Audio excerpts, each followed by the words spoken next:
And so here's where our two protagonists finally meet in a shocking twist. He's not afraid of the ghost. And just in case you didn't think this was a prequel, apparently this is the first time Casper and the ghostly trio have ever met. Congratulations, Casper. I'm Stretch, and this here's my brother Stinky. Ask him how he got his name. How'd you get your... I stink, therefore I am. There's a weather front named Fatso. I'm not really fat, just big-boned. Seeing as this is their golden opportunity to put Kibosh in his place, they decide to take Casper on as their disciple in teaching him the ways on how to become a real ghost. You all our tricks and treats in a train. Well, Snivel's presence sure feels natural and definitely not put in at the very last minute.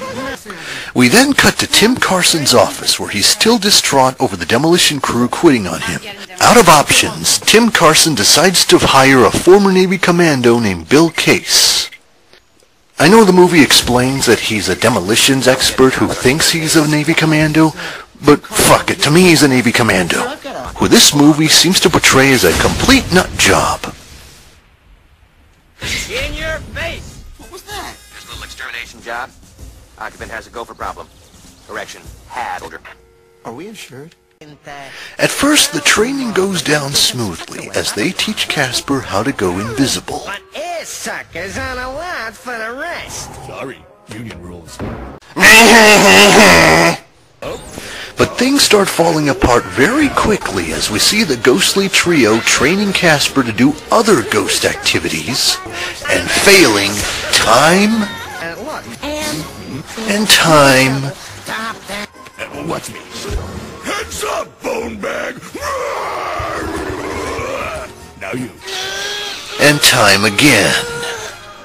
Sorry, giraffe imitations are out this year. See the wall. I am going through the wall. It's like the movie is trying to tell the audience, laugh, goddammit, laugh! Keep trying. And so Snivel calls up Kibosh and tells him about his progress on finding Casper, knowing that he is being trained by the ghostly trio. And Kibosh tells Snivel to keep checking on his progress, even though his original orders was to bring Casper to his headquarters immediately. Find me this Casper and bring his sorry hooky playing tush back here immediately. Can't the film keep in check on its own storyline? On a full report tomorrow. Good thing I'm already dead, or that would have killed me. You know, at this point, a lot of audiences wished that did kill you. And as we cut to a panning view of a replica of the robot Menace and some Cannibal Tribe's Shrunken Heads art project, we see that Chris's dad has completely stood him up on Open House. It's still early. And then after a small scene with Chris and the bully girl, an exposition secretary serves as a conscience for Tim in this scene, explaining that he has a kid at Open House. He really misses you. Chris is fine, okay? I've got that handled, and he knows that I'm up to my teeth in work. And it is not as easy to be a dad and a mom. An evil Steve Gutenberg being a mom. I wonder what that would be like.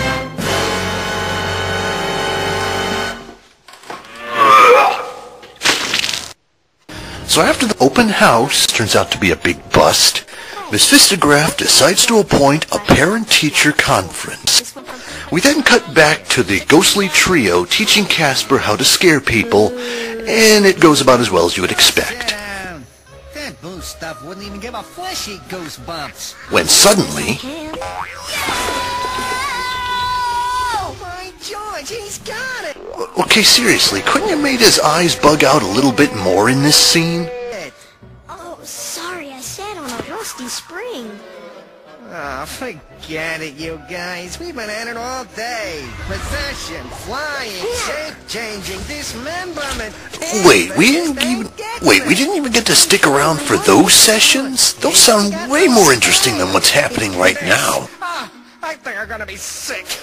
It's at this point the ghostly trio have finally reached the end of their patience and decide to kick Casper out of their group. Get lost! Get going! Get a life! Seeing his son completely distraught from being stood up at the open house, Tim comes up with a brilliant plan. Do you know what today is? It's Wild and Crazy Guy Day! You're right. Yes, it is. Says it right here. You and I are supposed to have a guys-only sit-down dinner. With no interruptions? You read my mind. After that, you and I are going to go to the batting cage, and this time, I'm going to beat you. Keep that in mind. I'm going to have a tangent about it later. As Chris starts preparing for the big evening, Casper shows up. And Chris learns that the ghostly trio have kicked Casper out of their team and decides to bring him in as his disciple full-time. Everyone's gotta help each other, right? We cut to the school. They skip through the scaring portion of ghost learning and decide to go straight to phasing through walls. Okay, what's even happening now? Where did that bucket even come from? And apparently he's able to phase through walls but not a bucket, or has trouble phasing through these walls? I think you're gonna need this right about now. What'd I say? Hey, what do you know? This movie actually had a funny moment in it. I need you right now!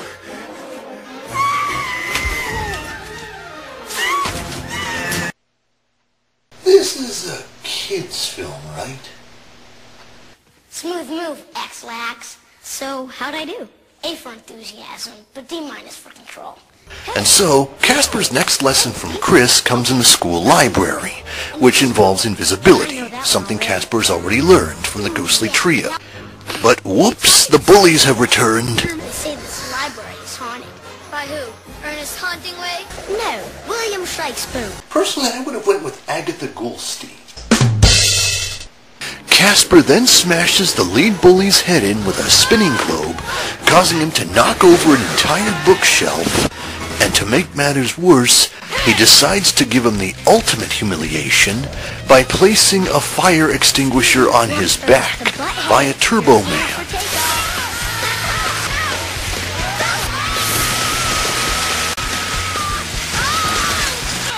The principal then decides to give him detention. This is going on your permanent record. Nothing like overkill. Oh, he had it coming. You then start to notice just how useless Snivel really is as a character in this film. I mean, half the time he doesn't even interact with anything in the scenes that he's in. He's usually just there to have the villains have some sort of presence in the scene. And we soon see that Bill Case somehow found his way into Tim's office just to point to the audience how insane he's supposed to be. Hi, I'm Tim Carson. Nice to meet you. Ditto. So what kind of ordinance are you looking for? That and the fact that he tells Tim that his plan involves blowing up the building with a Simple bomb. application of high explosives. Tomorrow, that place will be bite-sized. Do you think you can put this out, please? Huh? Ah, don't worry about that. Doesn't go boom without this. See that? Harmless as a steak knife. Except one thing. What's that? My office is on fire! Hey! Hey! Hey! Damage control! Drop and roll! Okay, who would use a briefcase to try and put out a fire? Also, stop, drop, and roll doesn't really help unless you're actually on fire yourself. It's here Casper decides to use his newfound abilities when he notices a supermarket is about to be robbed. And we find that the clerk is Mr. Jefferson? Well, at least he's not playing a food cricket in this one. And so, Casper manages to find the right balance of scaring people like a real ghost and being able to do the right thing at the same time. A ghost! I'm sorry, I didn't mean to. Hey, wait! Look, I know you're a ghost, but you just saved my life. Thank you. Really? Sure. How about some jerky? Wait, why would you just randomly offer a ghost beef jerky? What if you had dealt with a vegan ghost? We soon see Tim Carson getting ready for the parent-teacher conference. So Tim finds out from his exposition secretary here that Sheila Fistograph and Chris's teacher are one and the same. And he figures this may be some sort of a ruse to get him to stop demolishing the building. I should have known. Parent-teacher conference. Ha! My Aunt Sally. acting abilities. Ha! My Uncle Gunther. And sure enough, he does stand up Chris at the parent-teacher conference. Chris is just about to wallow in his sorrows when suddenly, Miss Vistograph is right outside the door. You left this at school and I thought you might want to... And so Chris tries to hide Casper from Miss Vistograph in a desperate attempt at slapstick comedy. Oh, here's me as a Klingon. Oh, I love Star Trek. Yeah. Did you see the Wrath of Khan? Oh, that was a classic. Yeah. Great, thanks for reminding me of something I could be watching instead. Where we're then given some exposition on the history of the Applegate Mansion. This town. Without them, none of us would even be living here.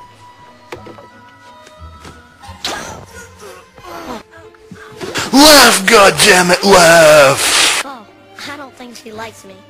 Come on, we've got a dinner to make. So let's do it. And we see Chris and Casper putting things together for the guys-only sit-down dinner. With a cheesy pop song to boot. Hello again, Snivel. Nice to see you're still being your useless self. We then cut to Tim in a meeting with the mayor regarding the new building plans. We then see Bill Case entering Mission Impossible style into the house in order to implant the bombs. Hey, thanks for reminding us of another cinematic piece of shit. Trust me, I'm gonna have a lot to say about that film when we get to it someday. So then Kibosh learns that Casper had been learning the tricks of the trade from some human kid. This begs the question, what is the clear difference between a human and a fleshy? Was Kibosh a ghost of some other form of creature? Also, what even qualifies as illegal ghost activities? Stuff normally reserved for R-rated horror films? And then decides to take care of business himself, which makes you wonder why he didn't do this from the very beginning. That Chris's dad comes back in time for the guys-only sit-down dinner. It's about this point that Chris decides to introduce his dad to Casper, who is waiting outside. But oh no, the ghostly trio have found out about the supermarket incident and decide that he has gone too far and he has to be dealt with. Be so gentle about it. We see Casper outside the window reciting what he's about to say to Tim Carson when suddenly the ghostly trio show up and grab him and take him back to their place. Vistograph put you up to this, right? I'm gonna have a talk with your principal about this. Is ridiculous. Why can't you believe me? Mom would've. With that in mind, this is probably where Tim will reflect on things for a bit, sigh in disappointment for how things turned out, and then probably just quietly walk into his room where he'll have some time to think for himself, and this plot might take itself no further and... That's it! You have an overactive imagination. It is time to grow up. This goes, this, and this. Look at this stuff. Those are mine! This is trash.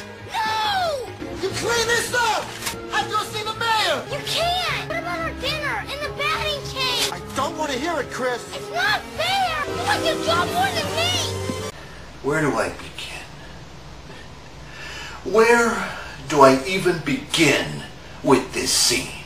First of all, this is a completely irrational reaction to a child telling you that their friend is a ghost, or in any situation where the kid didn't completely fuck things up. And normally I would make the argument that he did make a bit of a mess in the kitchen. Well, guess what, asshole? It was your idea to begin with. If you hadn't made that promise to him earlier, he wouldn't have felt the need to prepare any dinner for you. He did it out of the compassion of his own heart, willing for you to accept him for who he is. So, it looks like he was barely able to finish preparing the table before you decided to come home.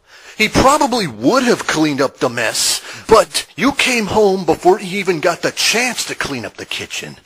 As this scene indicates, he was barely able to put the finishing touches on the table. And then you came along and distracted him from being able to clean up the mess that he created earlier. Also, what kind of an asshole would just trash his own son's room just for having an overactive imagination?